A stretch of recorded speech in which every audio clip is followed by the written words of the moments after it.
Good evening, everyone. Today is October the 10th, 2019, and it is approximately 8 o'clock p.m. You are listening to the Digipire podcast with Mr. John Higginbotham. Today is episode 26, and the topic is, are you being lied to? How to find out anything about anyone for free. So we're going to go over that, and we're going to also discuss how these websites are making money with giving away this free information. So we're going to talk about that as well. But first, I'm going to go over all news that is news and information technology and affiliate marketing. Then I'm going to answer some questions from a few podcasts ago. I'm trying to catch up. I'm about 3 or 4 behind.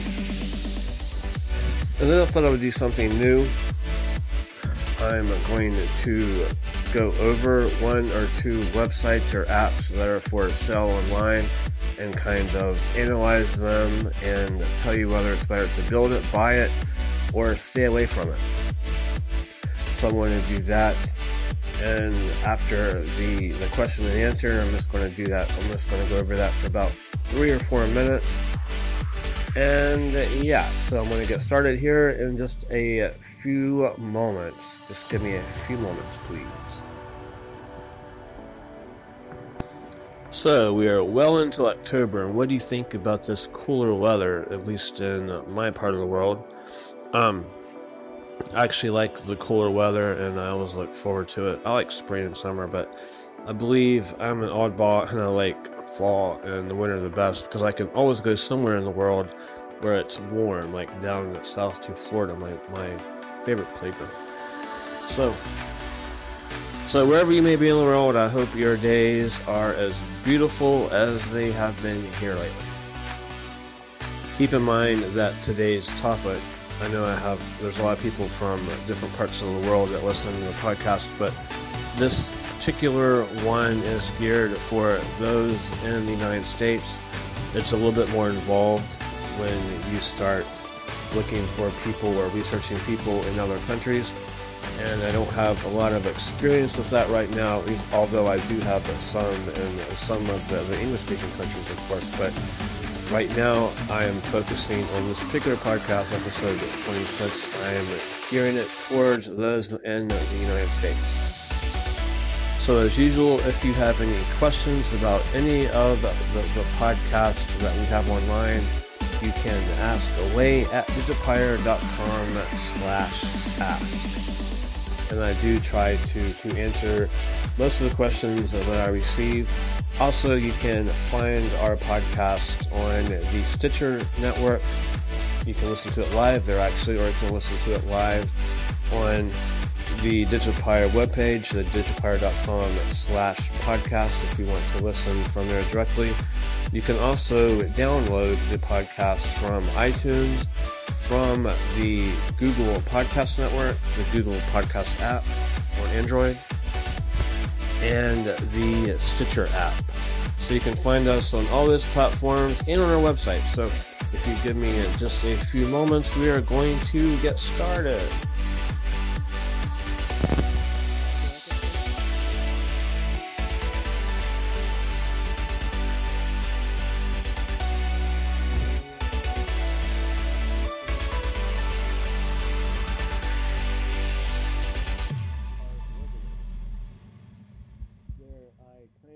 Analyze or go over a web property that I'm interested in or may be interested in, and discuss if I would build it or buy it. And I'm not going to build it or buy it, or I guess forget about it. Maybe it's not even worth fooling with. And I'm going to choose something, whether the web property being an app, being an ebook, being a website, being a host of anything that exists in the cloud, like maybe a software as a service website or licensing opportunity, or just anything, or a series of books that I have written. I mean, there's all kinds of places that you can find digital businesses online. I'm going to mention some of them, and some of them aren't even for sale. And I'm going to talk about something here in a second that's not even for sale, but I thought was very interesting. And since I can't buy it, maybe I can build it. And you don't even have to know how to code. You can find someone to build it for you. Just make sure you have all the proper all your paperwork in order. So anyway, I was looking at a voice recorder for my phone because I do a lot of dictation, and I'm never satisfied with the one that is loaded in on Android, so I always look for something else. So I found one that suited my needs and noticed that it had millions and millions of downloads. But it has advertisements and a few other things that are distracting when I'm, trying to record. So I was like, well, I might pay for the paid version. And so I got to looking at it, and the paid version had 100 and some thousand downloads at $3.50 a piece. So they're talking about upwards of 400. And it came on the Android on the Play Store in late 2016, in like November, December of 2016. So not quite 3 years. And they've made upwards of $400,000. Granted, that's revenue. And how do I know that? Because they don't count, it doesn't count on, unless I'm mistaken, and if someone knows something else, please let me know. Unless I'm mistaken, the number there on the download number there is not counted unless you have to buy it, you have to purchase it. So I'm assuming that, and that's what I've assumed for all these years. I've never been told otherwise.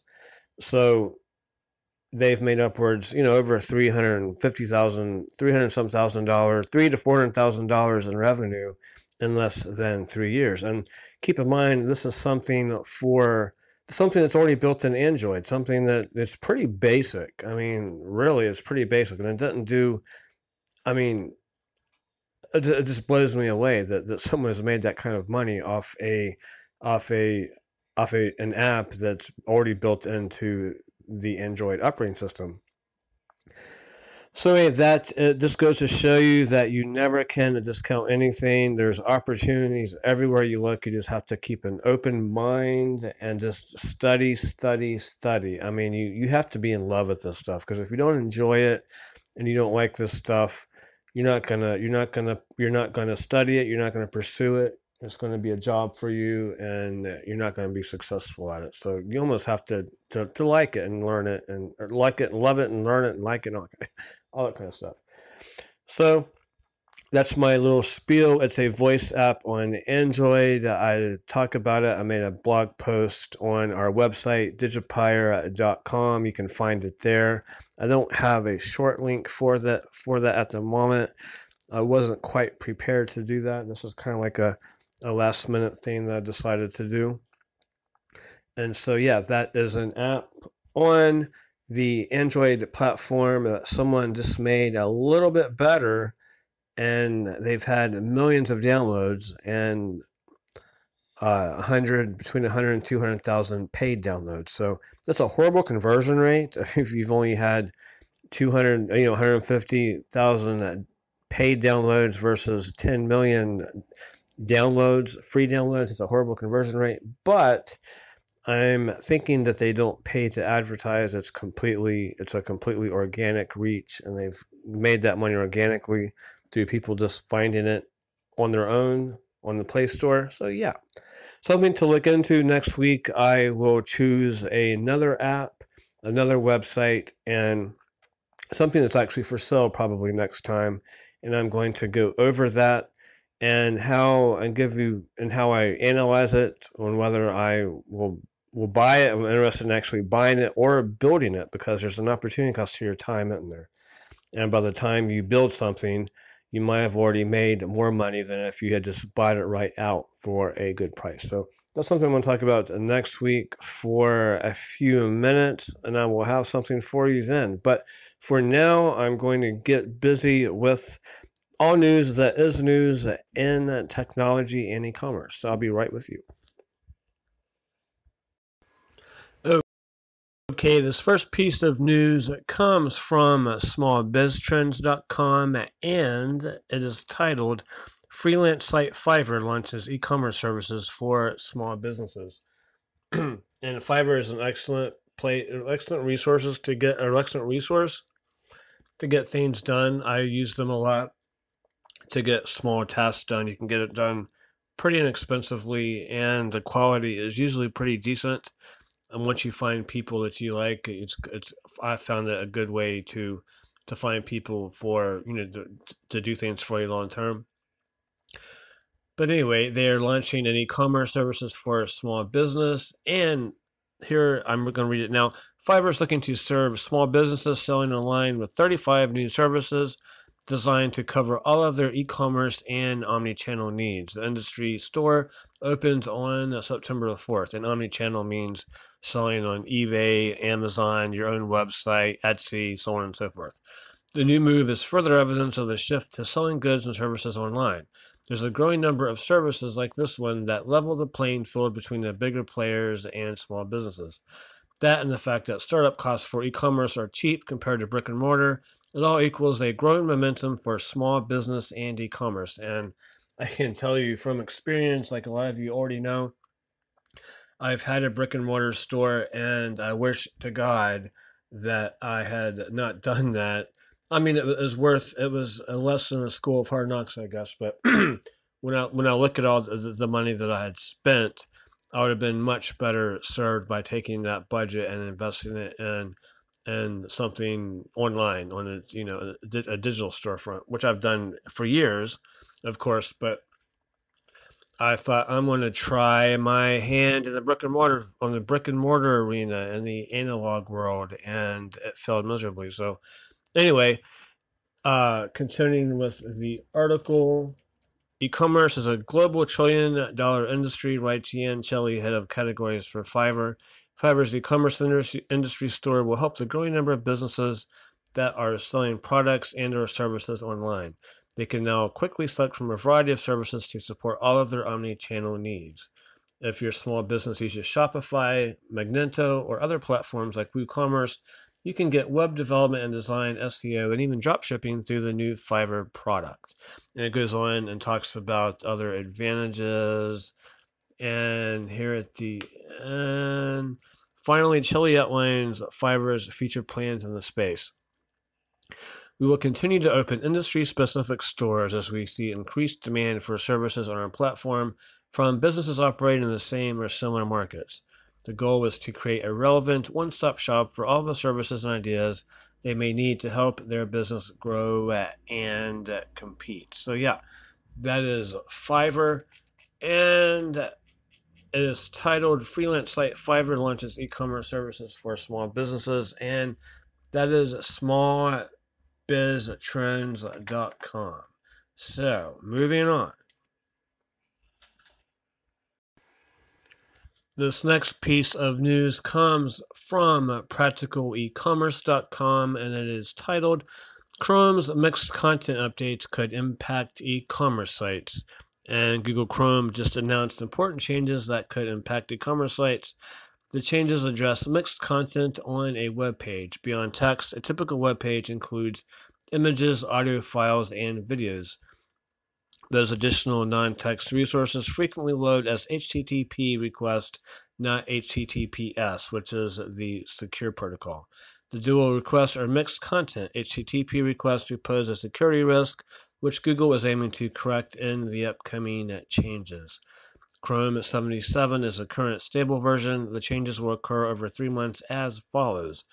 In December 2019, Chrome 79 will provide a user setting to override the default changes coming in Chrome 8081, which are planned for January and February of 2020. In January of 2020, Chrome 80 will force the upgrade of audio and video resources to use HTTPS. If they don't load as HTTPS, Chrome will block them. Users can unblock with this setting introduced at Chrome 79, but the navigation bar will nonetheless display a not secure warning for insecure resources. In February, Chrome 81 will force the upgrade images to HTTPS. If they don't load as HTTPS, Chrome will block them, and again, users can unblock. So, you'll need to have your websites. Uh, you'll need to get a certificate and all the stuff that everyone's been preaching about for quite some time now. So let's see.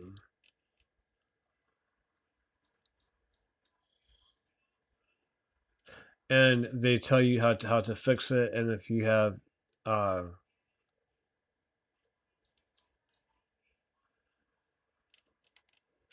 you how to fix it and some options you have if you have an e-commerce store, and you can find that at practicalecommerce.com. I'm trying to see if there's anything that is standing out that you need to know, because I'm not going to sit here and read all of this verbatim.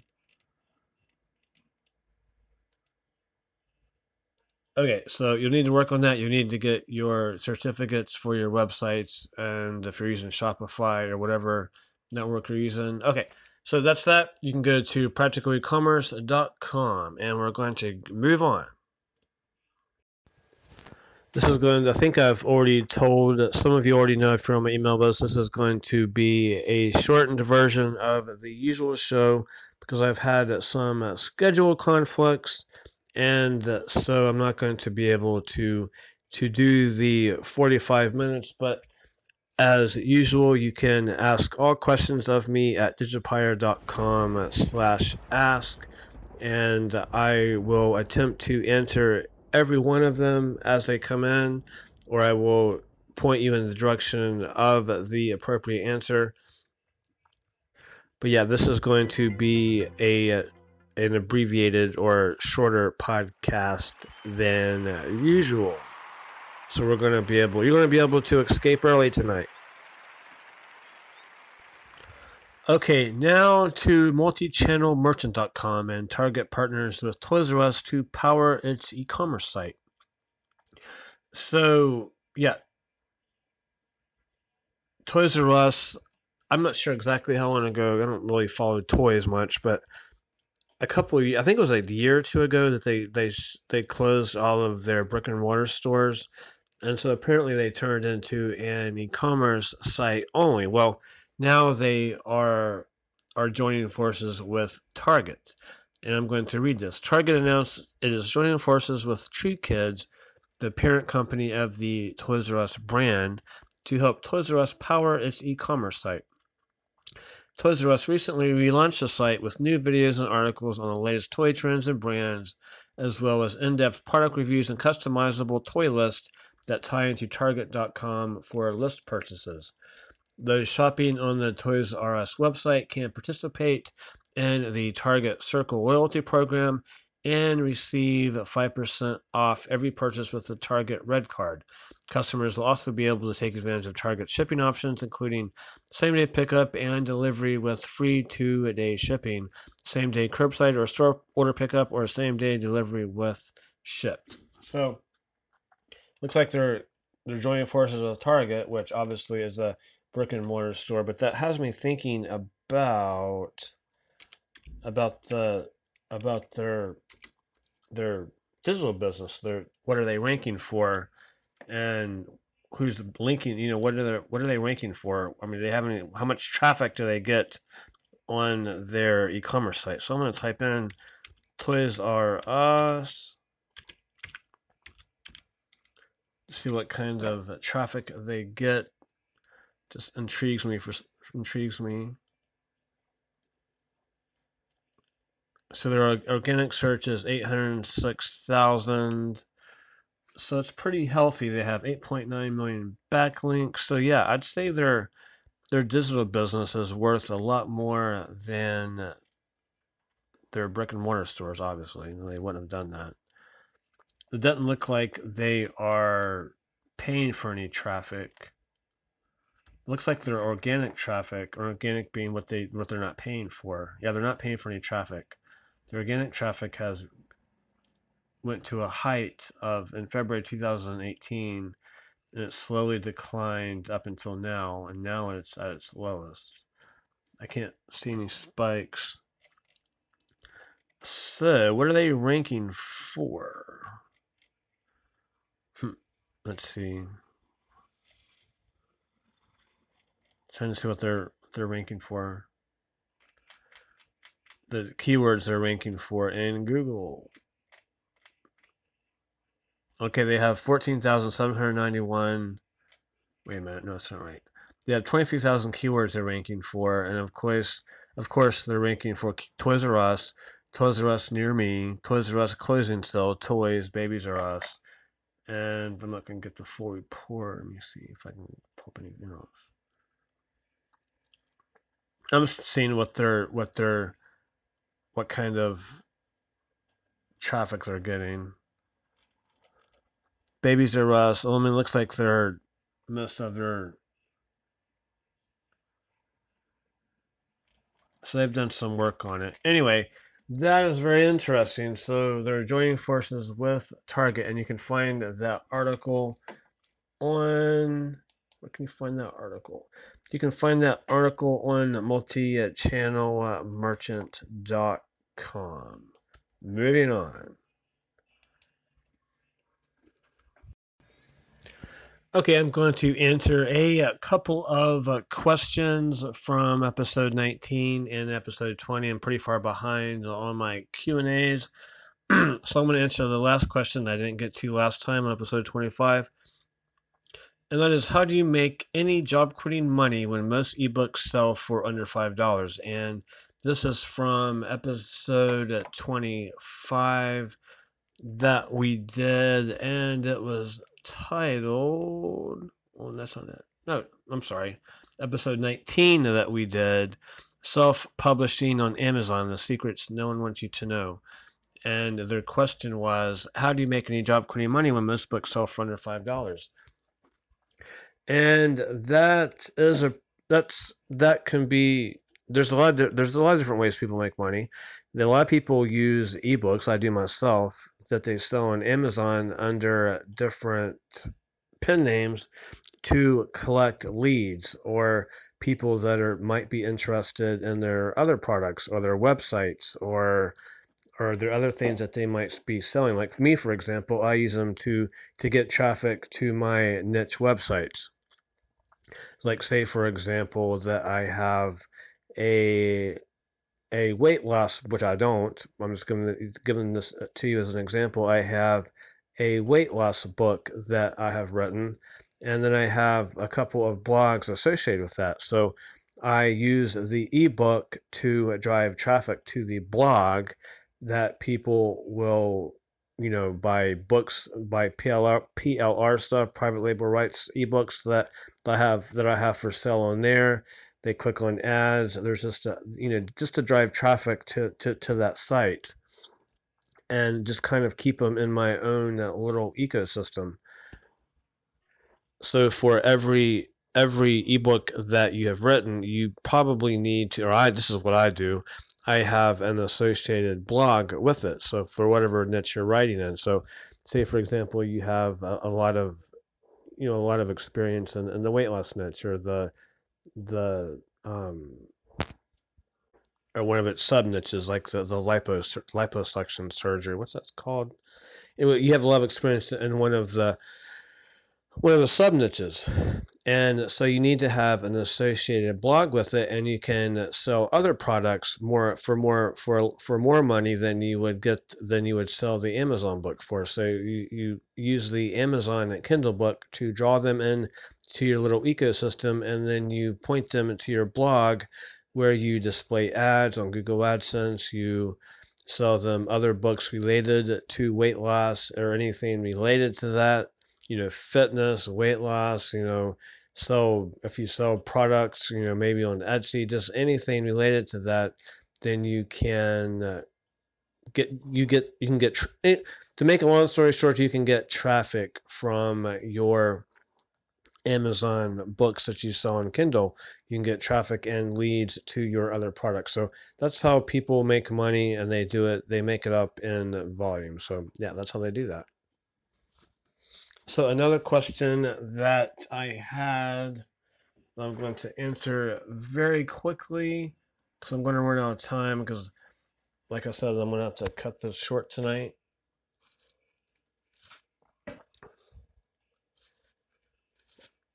Sometimes I'll spread myself too thin and just never have enough time to do anything. I really like spread myself too thin. So another question that I had was from the next one. Let me see. I can't find it. Just a second. Where is it? Let's see. Okay. This one was from the episode. I think it was from episode. Just a second. Oh yeah, episode 20. Financing your business tips and resources to secure funding for inventory, establish websites, and more, even if you have less than perfect credit. And this person asked, they were interested in starting an Amazon or eBay business. How much do they need to start? And the answer is, I mean, you don't have on Amazon. They charge you $40 a month to sell on their platform. So you need you need something to resell. You need at least a couple of items to make that worth your time. Otherwise, you can just sell it on eBay. But I say that you don't need any minimum on either one. But I think the more that you have, the more opportunities you have to sell something. And I go over that a lot on where to buy and how to analyze product and all that kind of thing on digipire.com in the e-commerce section, because you need to be very careful what you buy and when you buy it, because not everything, you just have to be very careful. And so I go over that a lot on digipire.com. Okay, now for what you've all been waiting for, and that is episode 26, how to find out anything about anyone and do it for free. And I'm going to briefly discuss, if I have time, and how you can make money doing that as well. So I'm going to go over 3 main websites that you can do this with. And keep in mind that this is, like I said earlier, that this is for those based in the United States. For people in Canada and other English-speaking countries, there are ways to do it. But I'm not going to have time. I'm not going to be able to go over that tonight. That is for another time. And I am not as knowledgeable about that. I'm more so in Canada. But outside of North America, I'm definitely not as skilled or know as much about researching people from other English-speaking countries. And once you get outside of English-speaking countries, then you may as well forget it. I don't know anything about that. So you'll be on your own when it comes to outside of the United States or other outside of people of those countries that don't speak English. So the first one that I think is most helpful is SpyDollar.com. And it is very good at giving you if you put in a phone number, it's very good about, it's very accurate, and it spits out the person associated or the company associated with that number most of the time. Now, I will say that if it's like a throwaway number, a voice over IP number, a Google Voice number, you're not going to get a result for it. So that's a word to the wise. If you're trying to hide, use one of those numbers.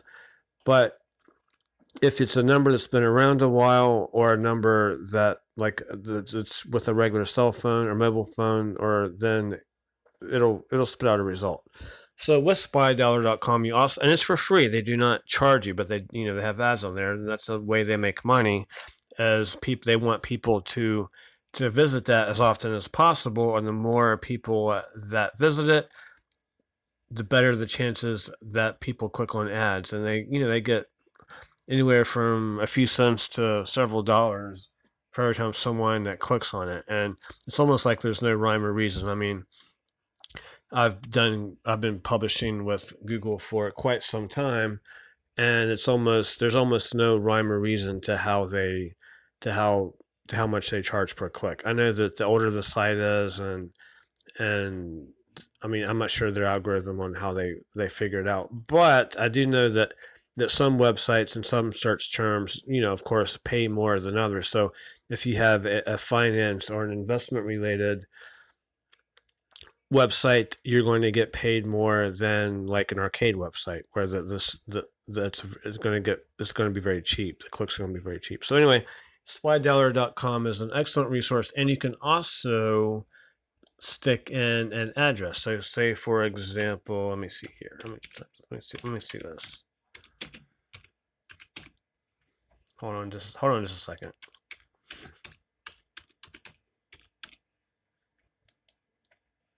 Just a second.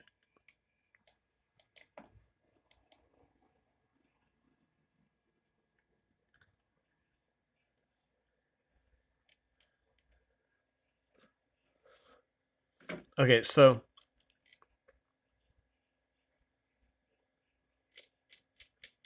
you can type in an address on SpyDialer, and it will give you a list of the occupants. Now, this is not entirely accurate. Not entirely. There's another website that I'm going to talk about in a minute that does a better job at doing that. It'll list like everybody that's ever lived there. This one will not. I'm not sure how it pulls it, because I mean, I've put in one of my former addresses. I haven't lived there in many, many years, and I'm not sure why it's even pulling it up. But it will give you an idea, if two people are living together, if they're associated with each other in some way. It also gives you the phone number. It'll give you like the landline phone number, and it'll give you a mobile phone number, but it will make you pay if you want the mobile number on SpyDialer.com. I mean SpyDialer.com.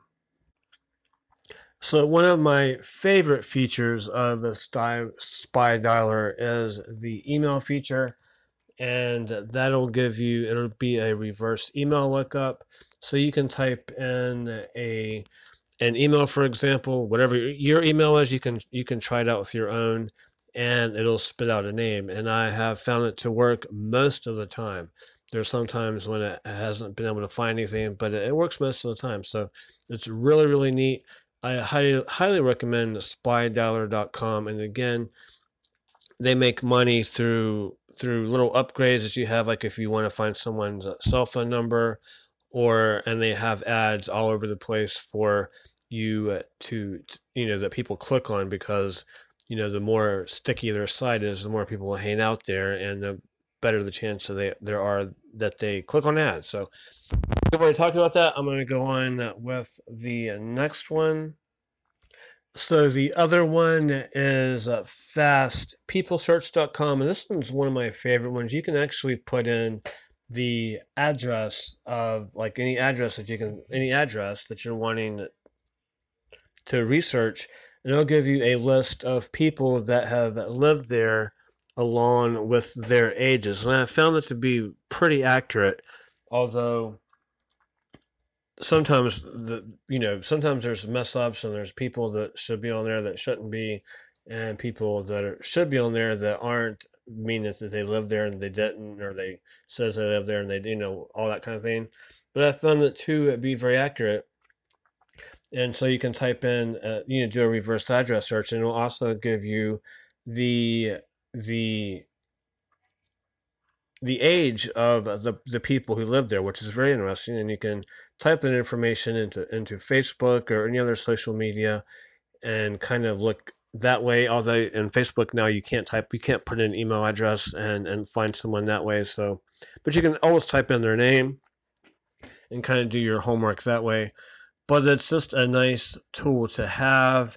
You can do the same with the phone number. And I'm going to run out of time here, so I'm going to talk about one more, and another trick on the freepeoplesearch.com.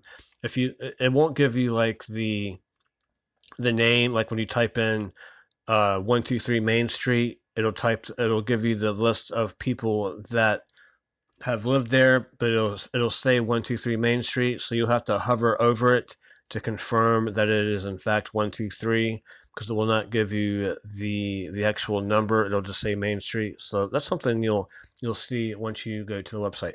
So the last one that I'm going to share is Family Tree Now, and you type a name into that and the city and state, and it'll give you a list of possible relatives and possible associates, which is kind of scary for me because mine, like, it has people that I've run into that I've, as possible associates, which is kind of scary. But yeah, so that is FamilyTreeNow.com, which you just have to do some digging around. But yeah, it'll give you the possible relatives with their age and birth year, and possible associates with their age and birth year, which you can also use FamilyTreeNow.com to confirm someone's age or find out someone's age in the United States, that is. So that is all I have for you guys today. I hope that you have learned a little something, and I really appreciate you spending your valuable time with me this evening. If you're starting your weekend tomorrow on Friday, or whether it's on Saturday, I hope you enjoy your weekend and just enjoy your life in general, right? It's all about the little things and being as happy as you possibly can be. Okay, that's all for me. I will see you here, same time, same place for episode 27. You can find all of our podcasts at digipire.com/podcast or your favorite podcast platform. That's all for me. Bye-bye.